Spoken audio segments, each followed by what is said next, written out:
All right. Christina, so you've joined. And Hey, Hey, how are you? good. How are you doing? I'm good. Let's see, we're waiting for everybody to come on. Let's see. This is so exciting. No. Okay.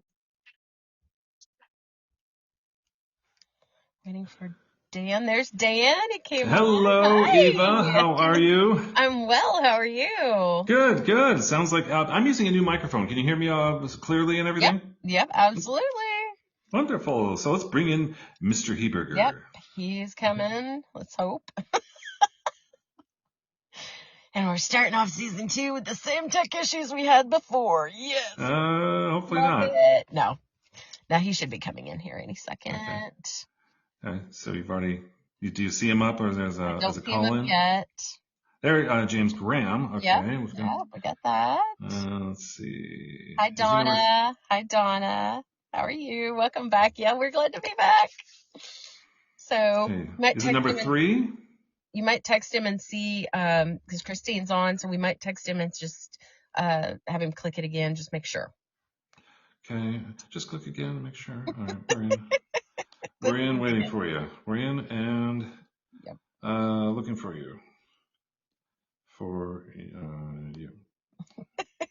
Okay, cool. Let's see if we get it. Is he number 3? No, yes, he'll be number 3, yes. Okay. He says he can hear us. Okay, good. Yeah, that's a start. All right. Have him go back out and click the link. Click the link again. Go out and click the link again. Okay. I can see.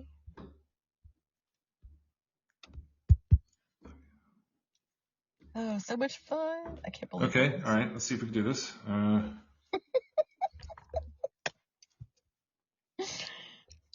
Well, for those of you... It's kind of a new setup, though. For anybody listening right now, we're trying it by the book with Podbean. So this is for the first time that we're doing this. Normally we would have 3 or 4 minutes, before 7 o'clock, where we would, have back and forth and just check. But this is the first time we're actually trying it with a pre-arranged setup. But we'll make it work. And you know what's funny is we always have our pregame show is like more. I think it's almost as good as the actual episode because you get to hear us struggle. Oh yeah. What you say about the technology? Oh my God, this sorcery! Yes, this 21st century sorcery that they have, these humans. Yes. Okay, I'm back in, and he can hear us. But James is Mr. Heberger is still looking for some sort of an obvious place to click, or maybe it's you. Did you see anything like resembling? Is he number 4? Is he number 5, 6, 7? Let's see. No, he's number 3. Okay. But let me. Good grief. Well, you know what, Christine, can you help out on that end, and we will get this party started. Okay. All right. We'll get it there. We'll just get it. It takes us a little bit of time to kind of figure out the technology here, So yeah, it's just one of those things. So. Okay. All right. Maybe we'll do that thing where we actually where we put them in on speakerphone or whatever. Yeah, we can do that. Why don't you just call him? I'm gonna call him. Easy. Okay. We'll make this easy. Hang on. If we can't get the technology to cooperate, Hello, James. I'm gonna put you on speakerphone and see if that works. Okay. Okay. Yeah, I can hear you guys crystal clear, but for some reason, I was trying to hit everything I could to get my number 3 to highlight on the show, and it wasn't coming through. All right. Now, Eva, can you hear James okay? Yes, I can. Well, then we've got you. I'm just going to keep you right next to my microphone, James. So it's just you, me, and the world, and Eva. All right, right on. All right, Eva, you have the floor. Right. Take it away. Welcome to a brand new season of VampChat with Dan and Eva. This podcast is devoted to vampire fiction, fanged folklore, and the gothic imagination. I'm Eva Vertreese, author of the Fury trilogy. Book 1, A Fury, is currently out with Book 2, A Hellish Fury, coming later this year. And I'm Dan Plufstad, author of Fiona's Guardians and its forthcoming sequel, which hopefully will also be out later this year. Now, Eva, James can hear me, but he can't hear you. Just so that, so I'm trying to figure out how we're going to make this work. Yeah. Let's see if I can X out of the show through the podcast. See if that helps. Okay. And there should be a way to bring James on. There should be an alternate way to bring him on, I believe. We will work on it. Mm-hmm. As we go. So Dan, can you guys hear me now? I can hear you. Yep. Can you hear me, Dan? Can you hear me, James? But the key is, all right, so I'm going to do this. Eva, can you hear me all right? Yes, I can. Can you hear me? Yes. Okay, now I can hear you. Okay. Good. We are good. All right. Well, Dan, can you believe we're starting a second season? Kind of like the start of the first season. Like when we first started the first season. So, I mean, the funny thing is last year we only planned for a limited number of episodes for a short series, and that culminated around Halloween. And I'm telling you what we didn't plan for was all the lovely technology issues, but we didn't plan for was how much fun we would have. And oh my God, the response from our listeners has been insane. Yeah, and listeners demanded more, so give the people what they want. And what they don't want is for us to put a stake through the heart of VampChat. Not that a stake could keep us down, that's for sure. So we've risen from the grave, and we promise all our listeners an even more spectacular season 2. So we are rested and ready to fang out. And we have so much to discuss this evening. Eva, I understand you have been doing some research into a grotesque bloodsucker from Southeast Asia. Can you tell us a little more? Oh, yeah. I've been exploring legends surrounding a vampire creature called the Manananggal. Say that 20 times fast. Okay, Manananggal, Manananggal, Manananggal, Manananggal. And that will be later in the show after we interview tonight's guest. Eva, would you like to introduce our featured author? Manananggal, Manananggal, Manananggal. Oh my God! I think she's possessed. Manananggal. Eva! Eva, are you in there? Manananggal, Manananggal, Manananggal, Manananggal. Oh my God, I've never dealt with possession before. I don't even know what to do. I mean, I couldn't possibly host this show alone. Oh, no, you can't, Dan. That's for sure. Am I speaking with the real Eva now or someone else? You know, that's for me to know and for you to never find out. Okay, what a season this is going to be. Let's get back on track. Our guest tonight is James Heberger, author of the novel Legacy of the Moon. James, welcome to VampChat. Oh, thank you guys so much for having me. All right. James, Go ahead. So your novel, you've structured your novel around an interview between a psychiatrist, Sarah, and a mysterious new patient named Jack. And Jack is young, good looking, but Sarah can tell there's something off about him. So my question is, why did you choose this kind of one-on-one conversation to tell Jack's story? Some of my favorite novels always had just exactly that, a one-on-one conversation, which could lead to the backstory where somebody's telling a story in first person. And that just opens up the door for so many different possibilities of how I set my novel. Like the hospital is in a little rural town in rural North Carolina, but the major part of the plot is around where I live in Michigan. It takes place in Ann Arbor, Michigan. And just the duality of both different scenes and Jack telling the story in first person and then coming back to the present day where the implications of what he's telling the doctor has obviously significant implications on her life as well that she slowly learns and finds out. Now, during these interview sessions, we learned that Jack is the subject of keen interest among certain characters who kind of set a path for Jack. So after graduating from college, Jack rooms with a guy named Ted who gives him a very generous discount on rent. Jack finds a beautiful necklace in a vintage art shop that he intends to give to his mother, one with a pendant featuring a rose and a moon, and the owner gives him an unbelievable discount. And then the shop owner hires Jack and pays him very, very well. Tell us about this network of characters and why they are so interested in Jack. Oh, yeah, Jack doesn't know for the longest time that he is actually well known through a certain community. And as he finds out little by little by little that he's actually part of a much larger story that dates back, not only hundreds of years, but could even be thousands of years.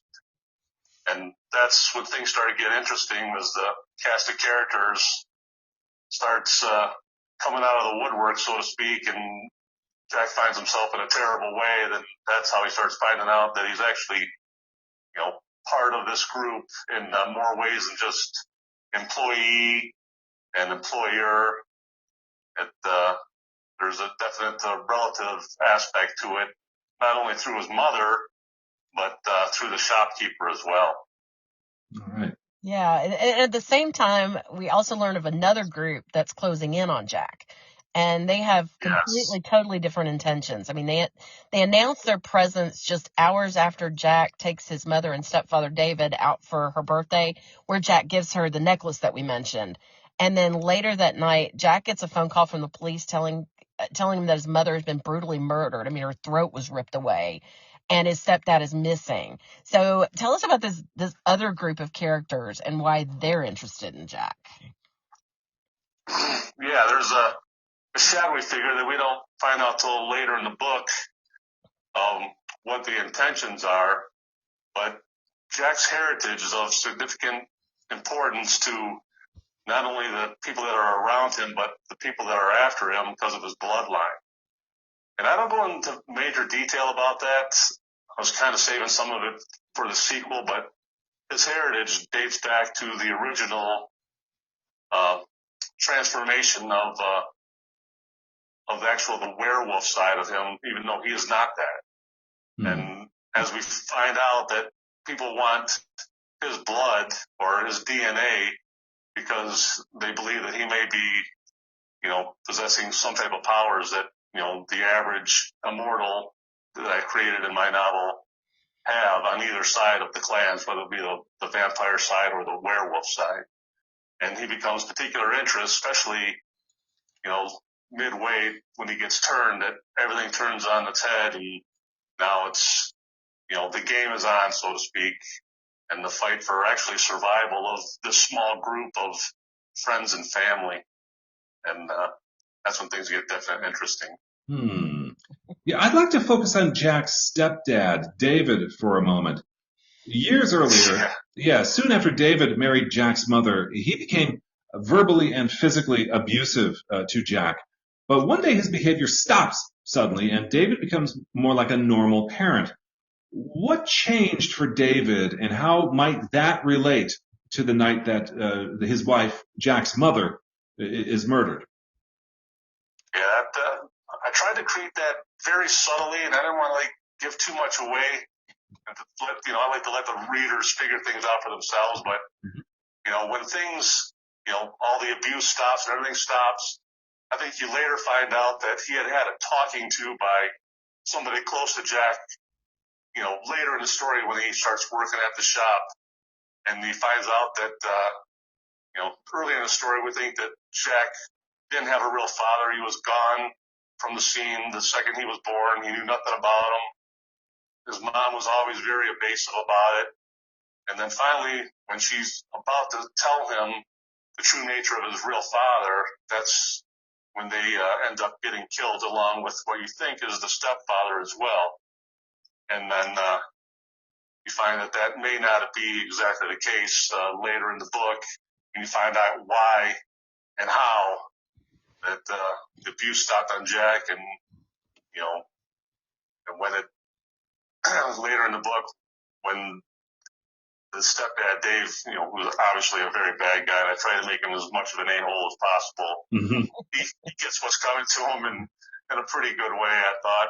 And that was one of my favorite scenes to type out towards the end there. Right. So another plot development involves two mysterious women who come into Jack's life. So there's Vicky and it's Belinda, but do you call it Billy? Billy?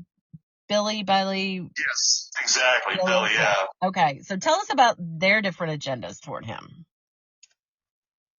Yeah, you think he's a beautiful young woman that he's wondering why that she has any interest in him. He feels like he's completely out of his league, and probably rightfully so.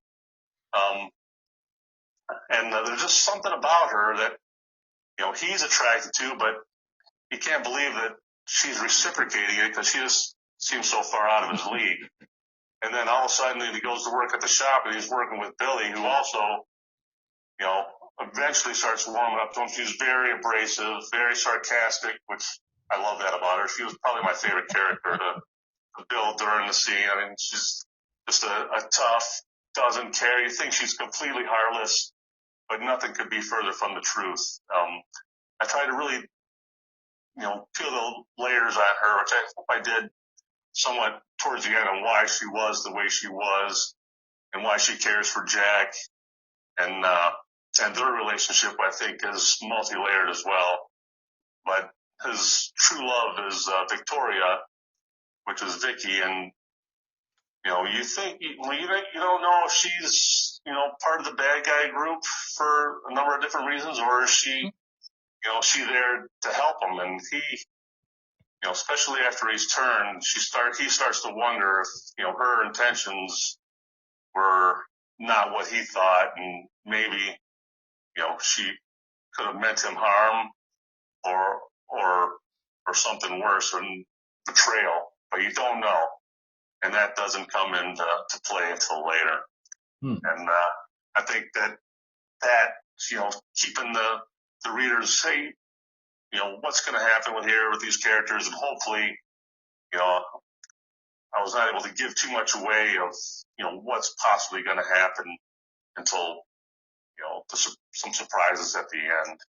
Okay. Keeping in mind that we don't want to spoil too much here, but there's a point fairly early on in the novel when the reader understands that we are in the midst of a conflict involving vampires and werewolves, and that Jack, who's referred to occasionally on more than one occasion as an anomaly, is at the center of this conflict.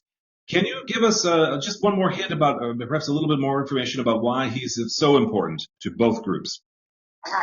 Yeah, so when he gets turned by a standard vampire, I guess, that I've created in my world,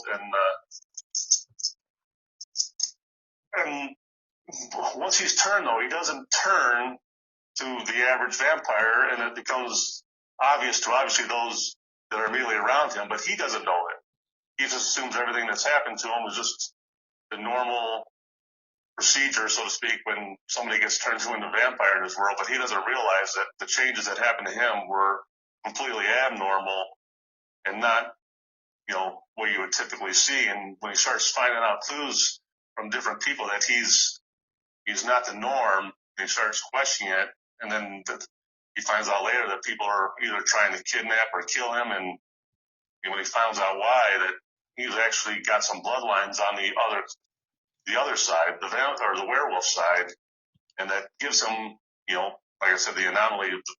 He's stronger, and he has a few more powers that he's become very sought after for, especially by the main bad guy in my book, that wants him more than anything because she fears his power, and she's the most powerful one, until he comes along, and she can't have it. And then when I, come up with the character of the witch,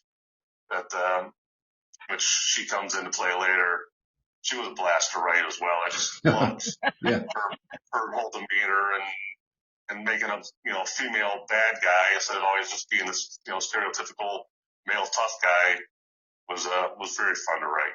Yeah, it was fun to read. So again, I think we don't want to give any more away we don't want to give away too much of this plot. So this might be a good time to talk about your interest in both vampires and werewolves. So when did this begin? When did your interest in them begin? Oh, I can tell you immediately. I'm a Gen Xer. It was Salem's Lot, watching that little kid float at the window, asking Mark to let him in.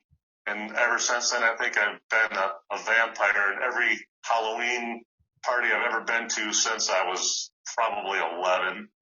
And I love the werewolf part as well. I always lean towards the vampire, but just that whole genre of, immortals with that type of cool powers and abilities, and just, and the whole Halloween thing has always been my bag since I was a little. So, they're scary, they're cool, it's everything that I love.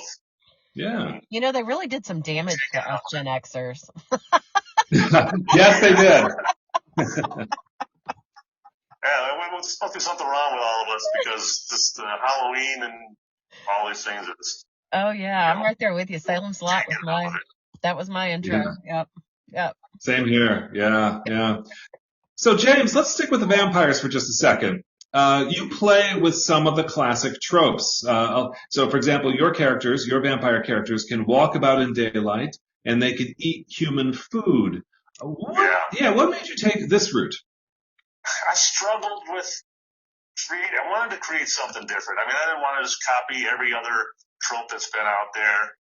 And I also wanted to make them, like, if I was going to get turned, I wanted to make them as cool and as plausible as possible. I wanted to say, well, maybe they could exist if this, and this. Maybe we wouldn't know that they're out there among us. So I wanted to make my own world. I wanted them to be different. I didn't want to use all the same ones, but I still love the classics, and I love, all the original ones. But I wanted my book to stand out and have a little bit of a different flair to it. And, I made the downsides pretty minimal to be turned. And that's, I guess that's my wishful thinking of, I was going to be turned. I definitely wanted to be turned the way that I described them, because you still get, most of the perks of being human with very little downside as far as I'm concerned. Right. And I mostly just didn't want to follow the huge for all the typical ones that we've seen, even though I love them all. I just wanted to create something a little bit different. And you didn't use the norm. So, one of the things is, let's talk about smell for a second. So, it really isn't often that we read about characters depending on their noses to alert them about approaching danger. So what made you decide to emphasize smell? That was a new one. Yeah, I just think the five senses in general, that I've really tried to give them the hands as well as, the hearing. As there's a few scenes where Jack just says a few things in normal tones, but he knows who he's talking to, can hear them. So sense of super smell, if humans had the same senses of a bloodhound, how great would that be? You could just smell someone coming before they even get in the same room with you. That'd be a huge advantage over the normal humans. And I tried to accentuate most of the senses in that way. And the same thing with the line, I thought was a key one. People have so many subtle cues from their haptics that, if you're very perceptive, you can tell somebody's lying at the drop of a hat, that most humans can't do.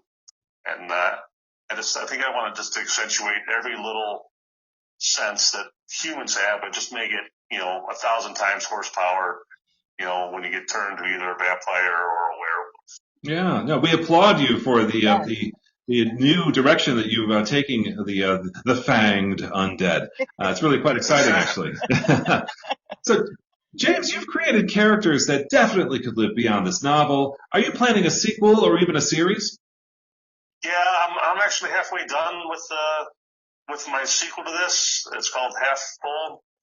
Of course, like every writer, I was waiting to see how well it was going to be received and how the sales would go. My publisher would even consider it, but it's going really well. It's exceeded my expectations. So I'm starting to crank out more words now, and I'm getting more excited about finishing it because I love my characters. I mean, I just fell in love with them. They just kind of took on a life of their own.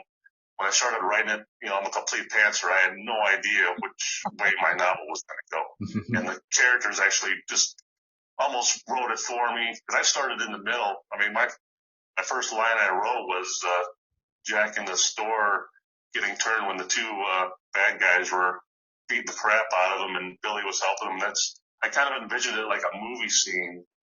And I just saw this in my head, and that's what I just went in and started tapping away on the computer, and I go, man, I can do something with it. I actually thought that maybe I could make a story just from this one scene, and I kind of went backwards and forwards from there, and it just took on a life of its own. And yeah, I really like the way the sequel's starting, and I hope I can churn that out before too long and see where we can go with it.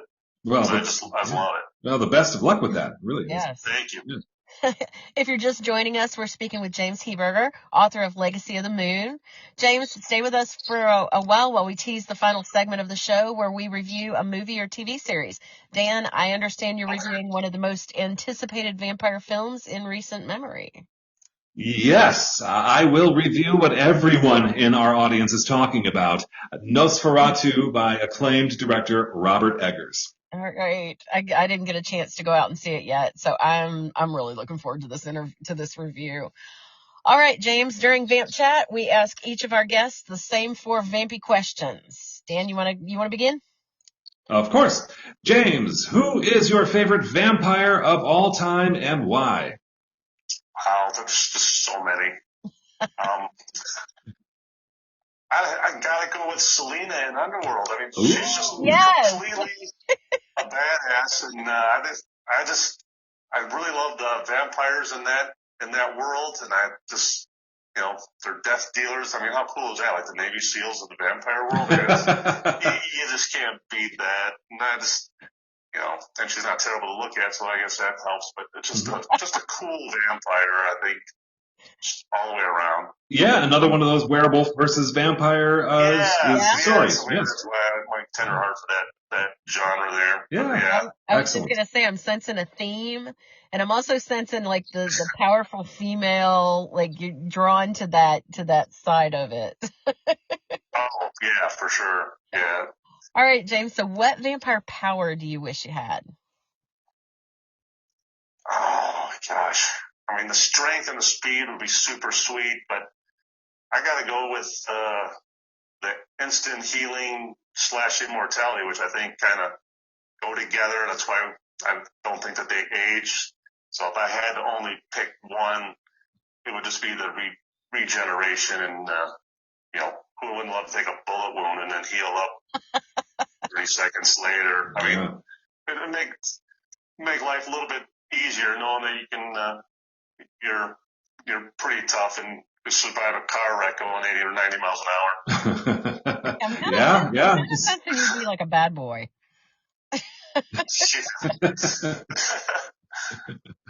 All right. So, James, are you Team Louis or Team Lestat?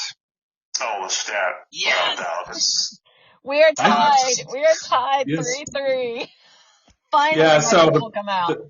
There's a backstory here. We ask everybody this question, and for a long time I was in the lead because I'm a Team Louis, and Eva's Team Lestat, like you are, James. And so now we are 3-3 with one tie. I think if it was Louis, the next book would have been the Vampire Louis, but it was the Vampire Lestat. So it's just cooler. Yeah. You points. Yes. All right. So my question would be, would you want to be turned into a vampire? And if so, why? If it was in my world, 100%. And, and I read your guys' book, Dan's Fiona's World. It might be a little tougher with the amount of blood that they have to drink, but who am I kidding? Of course I would. There's no doubt. I wouldn't say no to any of them. It'd just be too hard to turn down. It just seems so cool, but that would be weird like that. Yay, yeah, imbibe away all the blood, all the drops of blood. Well, James Heberger, Thank you so much for coming on to VampChat. It has been great fun talking with you about your novel, Legacy of the Moon. Where can our listeners find your book? It's in assorted bookstores, but the easiest place is online, Amazon, and other retailers. But there should be just about anywhere, especially the ones that deal with my publisher direct. It's not everywhere. Like the Barnes and Nobles, I don't think they deal with directly, but just get it online. Go to Amazon.com and can't miss it. All right. So where can we learn more about you and any events that you have? I have a Facebook page and a Facebook just for my author page. So if anything that's on there, look me up on Facebook or on X. I'm on there. So if anything I have coming up, I will definitely post it, and you can find me there. All right. Follow you on Facebook and X. Great talking with you, James. Glad we were able to get you on. And, even I just really, really love talking with you. Yeah, so we loved your book. Thanks so much for having me. It's been a pleasure, and love talking to you guys. Thanks for having me. All right. Take care, James. Take care. Bye-bye. All right. Yeah, that was a fun interview. It was a great book. It really was. It really was. And, the chapters were short, so it was really nice that, even as I was, if I didn't have a lot of time, I could just, pop in and get a couple chapters and, I could keep it going. It was really a good book. Yeah, and it definitely kept me turning the page, as it were. James is very effective at that. So very good. His character. All right. Now we have. Yep. Sorry, what was that, Eva? The character development was really good. Yeah, absolutely. All right, we have arrived at the fanged folklore part of the show. And Eva, I understand you have been researching a vampiric creature from Southeast Asia. I have. So, I want you to imagine this. You're in the Philippines, Dan. You're walking alone and your village is all quiet, and you hear soft flapping like that of a bat's wings. What do? Run away! Okay, again, you're in the same village, and you come upon a beautiful woman who seems interested in you out of the blue. What do? Run forward. Okay, we'll see here in a minute if you made the right choices. Once I finish telling you about the Manananggal. So it's just so much fun to say, Manananggal. Yeah, well, let's not go back to where we were at the beginning of the show with that. So the word Manananggal, and it's Manananggal. So Manananggal, and that's the correct pronunciation. I looked and, tried to find, how it's pronounced over in the Philippines. So it comes from the Tagalog word tanggal, which means to remove or separate. So, and it's one of the many types of aswang. And aswang is the Philippine word for demon, ghoul, or witch. So now under the aswang, there are subspecies. So you have the blood-sucking vampire, the man-eating were-dog, the evil-eye witch, the carrion-eating ghoul, and the self-segmenting viscera sucker.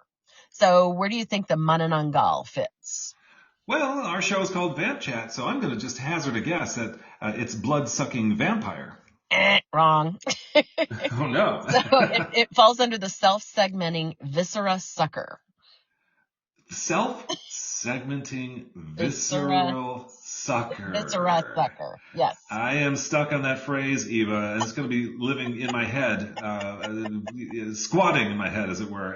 Is it as bad as it sounds? Okay, so pretty much, yeah.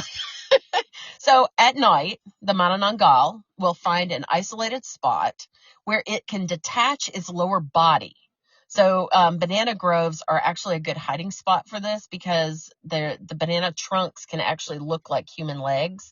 So it's a great spot, but it detaches its lower body. And then once it detaches, it will then sprout bat wings. It emits a bone-chilling screech, and it takes off flying with its entrails dangling in the breeze off to find its prey. So what do you think it's looking for? Well, it's looking for human flesh or its favorite treat, newborns and fetuses. So, I know, it finds a house with its evening treat and it perches outside. And then it snakes its unbelievably long tongue through a roof, a window, or whatever opening it can find to slide into the ear, the nose, the mouth, or the belly button of its sleeping victim. and it then sucks out what it wants. And if there's no fetus, then it's happy to feed on, oh my God, the discarded phlegm of sick people, livers, hearts, stomachs. I mean, pretty much whatever it can get its tongue on. and then if it can't find a sleeping victim, it will seduce an unsuspecting man and eat him alive. So, Dan, are you feeling pretty good about your earlier decisions? I've kind of gotten used to the fact that I make a lot of bad decisions. You mean running toward this creature? Maybe not so much. All right. So the burning question is, how do you protect yourself from the Manananggal? So here's the tricky part. You got to find the lower torso. So, see, daylight's lethal to them, and they have to reattach before daybreak. Now, if you find their lower half, you can put salt, ash, vinegar, spices. They didn't say which ones, so I don't have a definition of which ones to use, or garlic on the lower half, and this keeps it from reattaching and therefore leaving it vulnerable to sunlight and dead. And then your other option is a bamboo spear to the back of the top half that's flying around. So it really is your choice. I like that. But what if you fail to stop her from reattaching? Well, then you're stuck till the next time she feeds. So during the day, the Manananggal can appear as someone you may know. They're beautiful women capable of maintaining relationships, even marrying, or, co-hosting podcasts. You just never know. What? You got me looking over my shoulder now. Okay. So, Eva, how does one become a Manananggal? So that's an even wilder story. So a woman becomes one by eating a baby black chicken that has been produced from the throat of an older existing Manananggal. I have no idea why you would ever want to do this or what situation would prompt you to do this, but that's how you become one. And you can only cure a recently turned Manananggal by removing the baby chicken from the stomach before it matures. Now, you do this by hanging the woman upside down from a tree and then beating or fumigating or swinging her violently until she pukes up the bird. That's actually probably the least gross thing I've heard so far. So, yeah. But, what's really cool, the history of the Manananggal is interesting. It appears in literature as early as 1582 in Spanish missionary texts. But they're pretty sure it was around before that. So we just don't know how long because the Spanish mandated destruction of indigenous writings when they moved in. So what we do know is that it became popular once the Spanish colonized in 1565. See, before colonization, the role of women in the Philippines was way different. So women were seen as more equal to men. They were midwives, healers, shaman priestesses, mediums. Kinship was bilateral with both male and female familial lines recognized. Divorce was accepted and either side could initiate it. The pre-colonial Philippine culture didn't put a value on chastity really for any gender, although marital affairs were seen as improper for women only. So it's pretty even. Yeah. Well, enter the Spanish and Christianity. So non-marital relationships were discouraged. Procreation was promoted as the primary purpose for sexuality. Midwives, herbalists, shamans, who once played major roles in society were now cast as witches. The Spanish removed sexual and social religious power from women, and it changed how women were perceived. Enter the Manananggal. So what you're saying is that the Spaniards used the Manananggal as a way to demonize women? That's a theory. What's also interesting is that the Manananggal appears to have, it became so feared and important in the culture that it actually impacted Filipino society in many ways. Architectural changes were made in houses going forward, like steep pitches of roofs, windows in certain spots of the houses away from sleeping areas, and the outsides became flat to discourage perching. And then social habits may have changed too. So children began sleeping with their parents and between adults for many, many years before they were allowed to sleep alone. And I'm going to go out on a limb and suggest that the popularity of balut, which is the Philippine delicacy of a boiled fertilized duck egg, might also potentially have some origin here. So balut is supposed to have been introduced to the Philippines from Chinese traders between 1565 and 1885. It's a young bird. It's served with spices, pepper, vinegar, and salt. Again, don't know what spices. And you swallow it. So in the age-old question of which came first, the balut or the Manananggal, it does appear it was the Manananggal, but it's still a pretty good comparison. A nice, clever way to end a frightening story about a grotesque creature, quite unlike the vampires that we're used to in Western folklore. That, Eva, is a fascinating bit of folklore. You may know about another similar Southeast Asian vampire called the Panangalan, or plural, Panangal.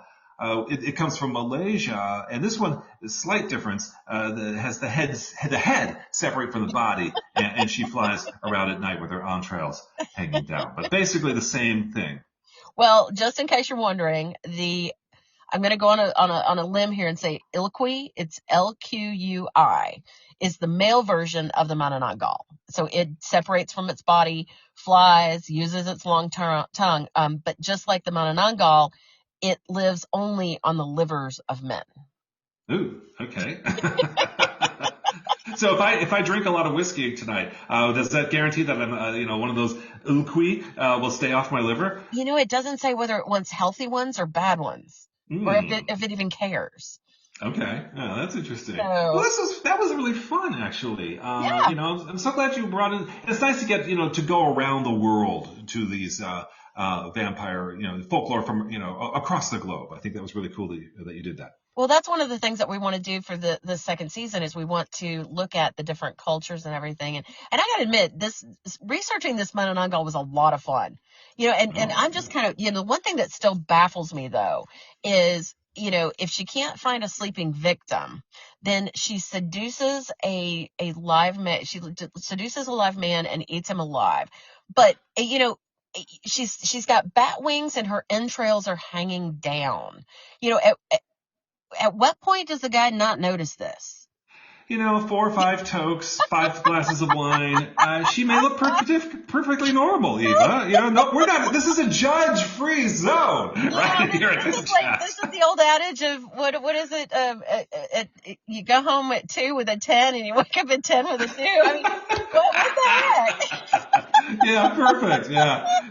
Right. If you wake up at all. Yeah. This is true. Yeah. Okay, let's get back on track. We have a huge announcement. As lovers of all things vampiric, we are extremely excited about the guest for our next episode of VampChat. You could almost say we're stoked about it. That's a good one. We are thrilled to announce that Dacker Stoker will join us on January 22nd. Now, for those of you who don't know, Dacker is the great-grand nephew of the infamous Bram Stoker, who wrote Dracula.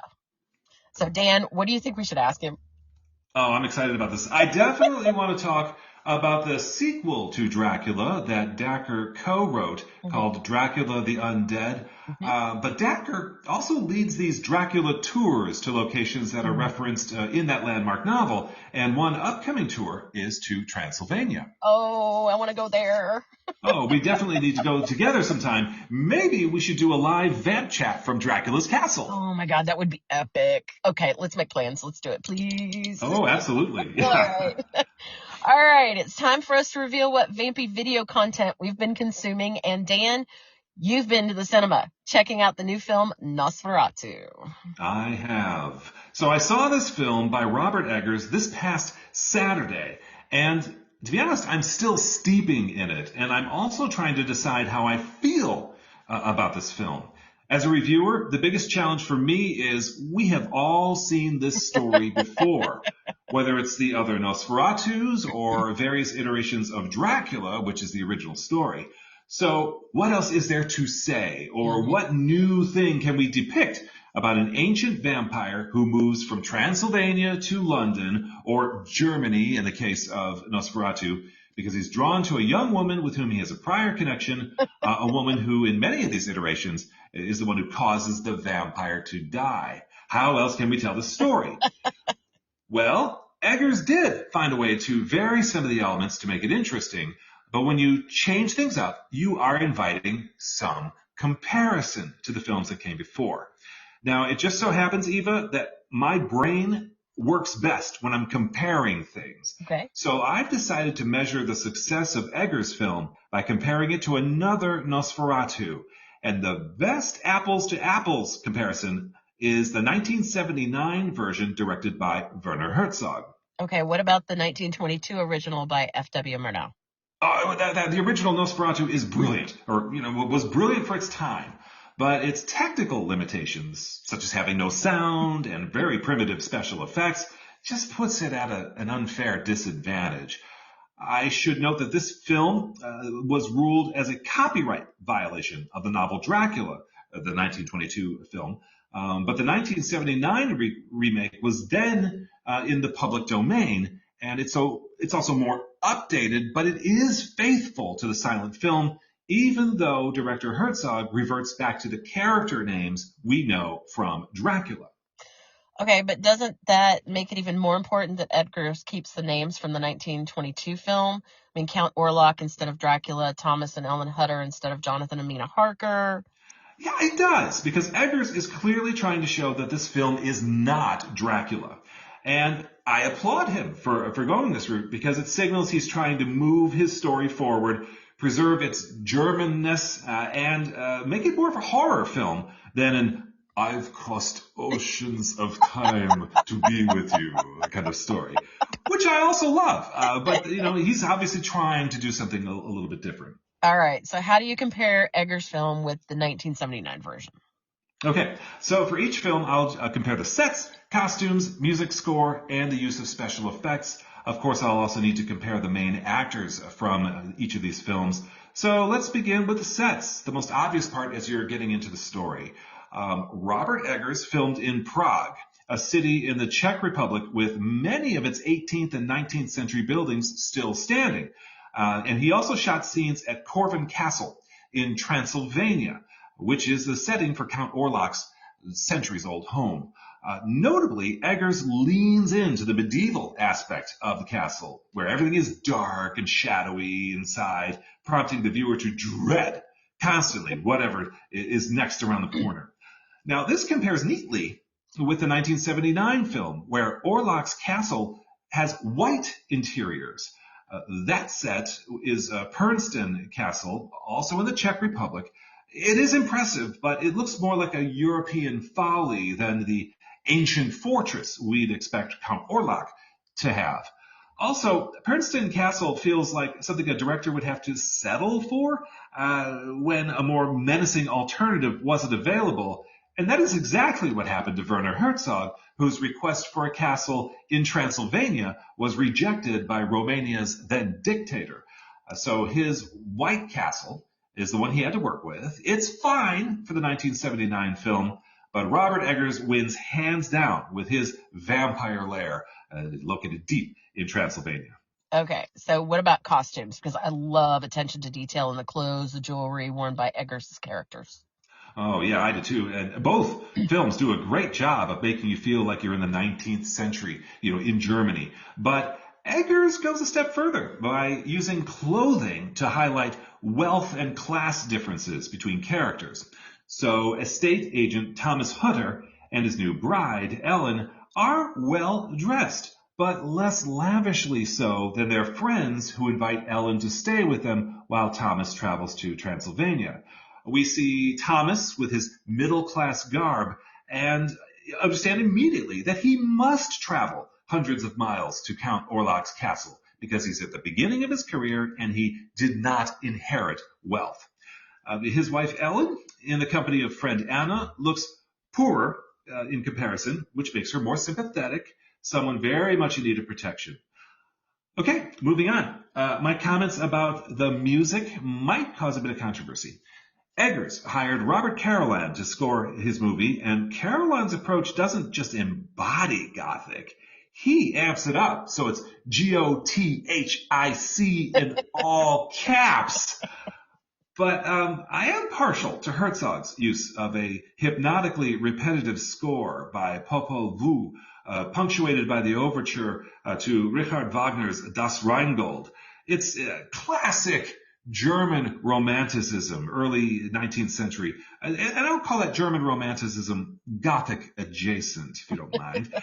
But more clearly, it makes the journey to Transylvania just awe-inspiring when the low brass starts to swell and you see the surrounding mountains and then the castle suddenly appears out of the mist. It's very, very effective. Now, interestingly, the same music is used when Nosferatu comes to Germany aboard the Demeter. But it feels ominous in a different way because we know a confrontation is coming with our female lead. Also interesting, the 1979 film uses fewer pieces of music than the 2024 Nosferatu, but somehow it just feels more effective. Less is more. Shall we talk about special effects? Yes. Okay. When it comes to this, both directors emphasize using practical effects, especially when it comes to makeup. Now, I will hazard a guess that Eggers used some CGI in certain backgrounds, but nothing in his film feels artificial at all. I am struggling to decide which film has better effects, but here I'm thinking the word struggle may hint at a key measurement as far as the actors are concerned. Okay. You see, Eggers' Nosferatu, played by Bill Skarsgård, had to sit for 6 hours while his makeup was applied. Herzog's Nosferatu, played by Klaus Kinski, had to endure only 4 hours. So I'm going to give Eggers the win in this category based purely on the pain and suffering his actors endured. So, okay, so you've introduced our male leads. So who's the better performer? It is no cop-out to say that I loved both of them equally. Klaus Kinski from the 1979 film is not nearly as menacing as Bill Skarsgård, but he is easier to empathize with because he's a bit more of a romantic figure. Yes, he looks like a monster, but he's not that ugly, not that scary. And I have no difficulty believing that the woman he desires would feel at least some attraction to him. Skarsgård, on the other hand, is downright terrifying. He is repulsive. He wheezes incessantly. And yet he's also portrayed as super strong. Can we believe that a beautiful woman like Ellen Hutter would feel some attraction for him? I don't know, maybe. But, each director was going for a different kind of vampire, and both actors worked with what they were given. And really, both knocked it out of the park in their respective films. So I will call this one a tie. Well, the Mononongal can bag a living guy. I mean, why not? Absolutely. All right. What about the female leads? I mean, these actors are crucial because both films rely heavily on them. Oh, yeah, agreed. Eggers' lead actress, Lily Rose Depp, carries even more weight because she's in many more scenes. Ellen's character is the most important casting decision because the film succeeds or fails based on her performance. And let's not forget this. The whole point of this character is to sacrifice herself, giving her blood to the vampire, keeping him up past dawn so the sunlight destroys him. She is the hero or heroine who saves her community and even the world. In the latest film, Lily Rose Depp does a fine job. She is perfectly capable in this role, and I am expecting her to be nominated for an Oscar. Really? I am. Having said that, I'm kind of desperate to know who else auditioned for this role. There's just this little voice in my head wondering if they might have hired someone a little more dynamic with just a bit more range. To me, Depp has 2 speeds in this film, going from 0 to 100 in just a couple of seconds. So in one speed she's quiet, shy, loving, supportive, and then demon possessed, contorting your body, foaming at the mouth. So and I just felt like with this character I wanted a little more build up, which brings me to the actress in the 1979 film, Isabelle Adjani. She had range. She had dynamism. When she was worried for her husband on his trip to Transylvania, I believed her 100%. When she was terrified at the rat invasion and the spread of bubonic plague, I felt her fear and her disgust. And when she gave herself to the vampire, it felt just a little more erotic than the brutal attack in Egger's film. I mean, Skarsgård bites her through the breastbone, for God's sake. You hear the crunch. It's sickening. Compared to the 1979 film, Kinski kind of uses his little rat-like teeth to just prick her neck and then just starts, lapping up the blood. As one does. Also, I just felt more of a loss, and it hurts me to say this, a little bit more of a loss when Isabelle Adjani's character died. I don't think there's anything wrong with Lily Rose Depp's performance, but maybe I just wanted a little bit more from her. Okay. All right. Well, what about the actor who played her husband, Nicholas Hoult? What did you think of him? I thought he was great. Of all the Thomas Hutter, Jonathan Harker characters I've seen, he might be my favorite. Remember, this character is the archetypal universal weak male who, goes where he's told, in this case, Transylvania, to close a real estate deal. But Holt does this in such a way that he makes it easier for us to empathize with him, and I really found it hard to watch the torture he endures at the hands of Skarsgård's Nosferatu. I'll even go further and say Holt is even better in this role than the much-hailed Bruno Ganz, who played this character in the 1979 film. All right. And can we talk just a moment about the Renfield character, Not? Oh, I'm so glad you asked, because I thought Egger's choice of Simon McBurney was a masterstroke. McBurney is hands down one of the best actors in this role, rivaling Tom Waits in the 1992 Dracula, but of course we're not comparing those films. Unfortunately for the 1979 Nosferatu, this character wasn't even played by a real actor, just someone Herzog knew, the director. And he had this weird laugh, which he used over and over, and I just found it incredibly annoying. So Eggers wins again with the casting of Simon McBurney as Knock, a.k.a. Renfield. All right. So here, I'm thinking this review isn't complete until we talk about Willem Dafoe, who plays the Van Helsing character. I love Willem Dafoe. Oh, I love Willem Dafoe too. And he's very good as the Van Helsing character, von Franz. But here again, the comparison with the 1979 film is kind of moot because Herzog, the director, relegated that character to secondary status. To be honest, I don't even know why he's in the film. So again, Eggers for the win. Nice. Very nice. Now, looking at the total, when I count the costumes, sets, music, and actors, I have 6 victories for Eggers and 2 for Herzog's 1979 film, and 1 tie for the actors playing the title roles. So Eggers, takes it away, wins by a mile. All right, but how many drops of blood will you give Edgar's Nosferatu? I mean, remember, we have a number system with 20 being the highest. Yeah. How many drops of blood? I'm going to say 18. Really? For Eggers Nosferatu. That good. Awesome. I think it's essential viewing for anybody who likes vampire films or gothic horror. Eggers, he just really does such a great job with this film. So I have to ask, so one of the things that I do is when I see a movie, I judge it by how I feel leaving the theater. Uh-huh. How did you feel leaving the theater? At first, overwhelmed, like, wow, that was heavy. It was all, but, again, I had seen this story before, but I was also in my head going, okay, how's it different here? How's it different here?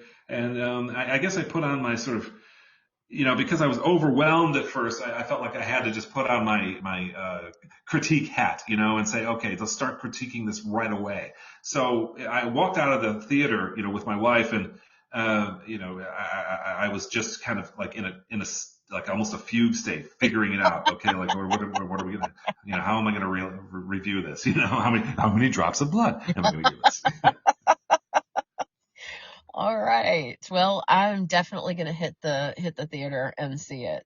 Is it one that is better at a theater, or is it one that is you could wait till it comes out on streaming? I think that they've amped up the sound in a lot of these theaters, from the ones I recommended. It had been about it more than a year, actually, since before the pandemic, that I went to the theater to see a movie. And so I just don't remember it being so, the sound just like knocking you back. Have you gotten old, Dan? Come on. It does make it sound a little bit old, or a little bit precious. I felt really overstimulated. I just, But if you like that kind of thing, go see it in the theater. Okay, so the effects and everything are good enough that I imagine the set being the way that it is in the castle and stuff, it would look really cool on a big screen. Oh, absolutely, yeah. All right, there you have it. Our season 2 premiere of VampChat. Eva, I'm having a good feeling about this season. I do too. But I'd feel even better if we had a sponsor. Sponsor. Speaking of, we are entertaining sponsorship inquiries for VampChat. So if you want us to inform our rapidly growing audience about your business or upcoming event, then this is a great opportunity for those looking to reach folks who read about vampires, watch films or TV shows about the undead, and who are more likely to attend events geared toward their fellow creatures of the night. To sponsor VampChat, email us at vampchatwithdanandeva@gmail.com or reach out to us on Facebook or Instagram. And we look forward to introducing your business or event to our audience.